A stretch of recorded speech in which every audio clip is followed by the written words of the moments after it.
G'day Bomber fans, another week and another hard loss, but you got to admire the courage shown from the boys. Yes, it's bloody disappointing not to get the 4 points, but we really did show how tough and consistent we have become. This is a game we would have got flogged in last year. Before I get into the review though, leave your player of the match votes in the comments down below, 3-2-1 Brownlow style, Bomber players only, and stick around till the end of the video to hear from our sponsors Manscaped and how you can get 20% off your next order. We got off to a fast start, something we all wanted as fans after last week's game against Geelong. We kicked quite a few goals in fairly slippery conditions. There was a heap of rain about 30 to 45 minutes before the bounce, so skill levels weren't amazing early, but we dealt with them very well. 3 of our opening 6 goals were from marks inside 50, and the other 3 were off the back of great team play around the arc as well. So we had a nice mix of ways to score, which was great because down back we looked really solid. Zerk had Dixon pocketed early, Finlayson wasn't having an impact up forward. Things looked good, we looked good. The early dominance was off the back of centre clearances. We registered 8 in the first term, they registered 1. Even the best defense in the league would struggle to maintain a good structure if they were conceding inside 50s that fast and prominent. The second quarter was where the game would even up, and it's no surprise that it's also when Jordan Ridley left the field after Willie Rioli concussed him behind play. I think that injury really turned the tides in a big way. Of course, I am not saying it's the reason we lost, that would be silly, but it was a big factor in them actually managing to find options inside 50, something they struggled to do when Ridley was on the field. See, Ridley's role was crucial. Brad Scott pointed it out in the post-game interview that he was the player we could not afford to lose. He can play lockdown like he did on Hawkins late last week, but his role on Finlayson was able to have a defensive and attacking impact. It's why we saw Finlayson only manage 5 first half disposals and 12 in the second half. It's why Dixon was able to find more space to take clunks in the second half. Our defensive structure couldn't handle life without Ridley. We threw Langford back in defense like we often do after he had kicked 2 goals, and he had to do a job on their key forwards, which not only made it difficult for us to bring the ball down to ground effectively, but find a target going forward because Langford was no longer there. We led the term again by about 3 goals, but it was only really off the back of bad Port Adelaide goal kicking. We kicked 3 goals straight, they kicked 2 goals 7. They had 6 more scoring shots,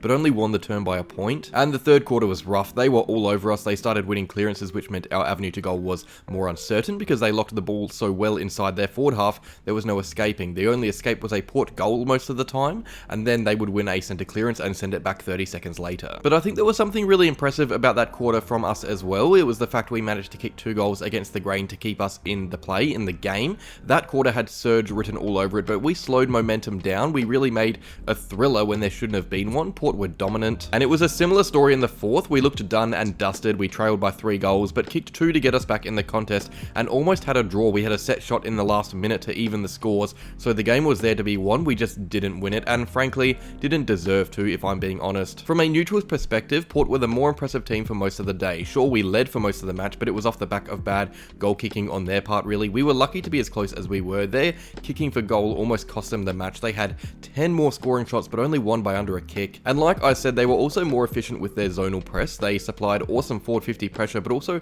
set up so we couldn't escape. Our defense did well to hold on a lot of the time. BCT was massive down back, again, really, because the ball was coming in there a lot. In fact, the 65 inside 50s we conceded was the most we have all year, and we still didn't let them crack triple figures, so a pro and con from that. We looked both deadly and weak from stoppages at different parts of the game. Early we were incredible. Stringer and Parrish out of the guts were just too much to handle, but then that seemed to go missing a bit as the game went along. Butters was a big reason for this. Zach Butters from Port, that is. He found his way into the game and made things really difficult. We used the ball much worse than them. We had less of the pill, but more turnovers. It was less noticeable than it was last round against the Cats, but you never want to see that turnover column exceed 70, which it did, and it was players we needed to be clean that weren't. Merritt, Caldwell, Stringer, and Parrish all went at below 55% by foot, so not good. This poor disposal efficiency is why we saw players like Alira and bloody Miles Bergman, of all people, pop up in defense and take intercept grabs. Those two had 10 intercept marks between them. We only had 14 as a team. It was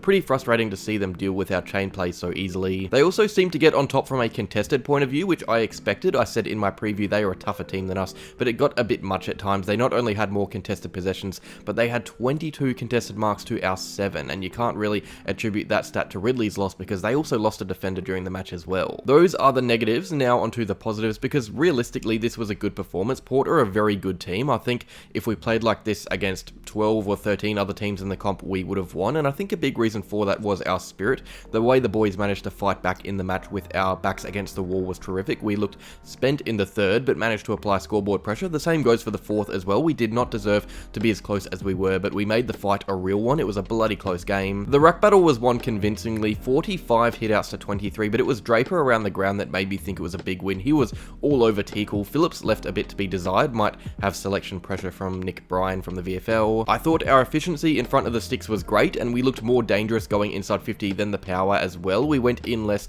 but always looked a threat when we did, and that was good to see against a good defense. It gives me faith we can do the same against the Lions. And if you had told me that we would be without Laverty and Ridley against this forward line, I would have expected a mammoth loss, but we held up really well with what we had. The game next week will be tough, but I've loved what I've seen from our back six this year. We have had some really unfortunate players missing, but we fill roles and holes. It's good to see. Some players that underperformed. Andrew Phillips is probably the big one for me. I love the guy, but he may need a VFL spell to put some fire in the belly. Same goes for Davey. He was lively early, but I forgot he was playing at times. Nick Hind had some great defensive efforts, but couldn't transition the ball forward, and I thought it was a quieter week for Will Setterfield, but he is under no selection pressure, I would say. And onto the votes now. Remember to get yours down in below, 3-2-1 Brownlow style. I struggled to find a solid 3 that I liked, but I will give 1 vote to Brandon Zerk-Thatcher. He bounced back so well after struggling last week, and for us to lose our only other key defensive option in Ridley, he did incredibly well to keep Dixon quiet. I thought it was a really mature performance. I will give 2 votes to Kyle Langford. He was so big up forward, 2 goals, a lot of really important touches, but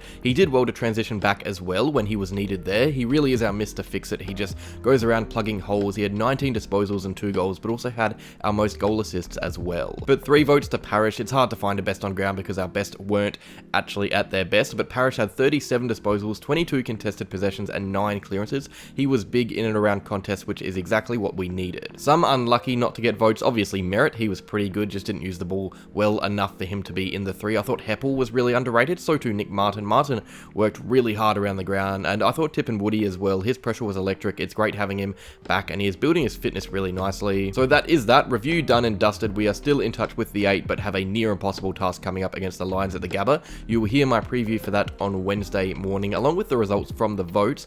But first, here is a word from our sponsors, Manscaped. Bomber fans, I don't know about you, but I was not happy with that loss, but nothing eases the pain like a pair of silky smooth nuts. Silky smooth nuts you can only really get with a brand like Manscaped. Manscaped have all the best body grooming tools. You can shave your balls, you can get rid of those nasty body odors. You can really find it all at Manscaped, and with my discount code, you can save some money. If you head over to manscaped.com, buy whatever you want, and enter in the code EverythingEssendon20, you can save 20% off plus free shipping. That is manscaped.com, EverythingEssendon20 for 20% off.